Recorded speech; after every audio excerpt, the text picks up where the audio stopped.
Salam uşaqlar. Bu gördüyünüz budaq söyüd ağacının budağıdır. Dişi söyüd ağacının üstündən qopardığım budaqdır. Dişi söyüd ağacının üzərində belə yaşıl rəngdə güllər olur. Onun çiçəkləri yaşıl rəngdə olur. Bu yaşıl rəngli güllərin üstündə tozlanma gedir, mayalanma gedir. Mayalanma getdikdən sonra isə bu güllərdən meyvə əmələ gəlir, yəni barı əmələ gəlir. Söyüd bitkisini artıq bu dişi güllərin üstündə tozlanma gedib.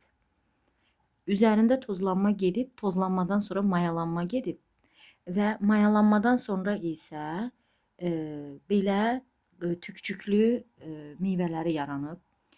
Deməli, söyüd ağacında başa düşürük ki, tozlanma da küləklə gedir.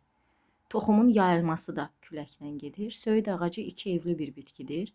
Erkək söyüd ağacının üstündəki güllər sarımtıl rəngdə olur. Dişi söyüd ağacının üstündəki güllər isə belə yaşıl güllər olur. Erkək söyüd ağacının üstündəki sarı güllərdən olan tozcuq dənələri külək vasitəsilə gəlib dişi ağacın üstündəki bu yaşıl güllərin üstünə düşür və tozlanma gedir. Tozlanmadan sonra mayalanma gedir və mayalanma nəticəsində isə baxın belə tükcükləri olan toxumlar əmələ gəlir. Deməli, bu toxumlar bu tükcüklər vasitəsilə, külək vasitəsilə yeni əraziləri tutur.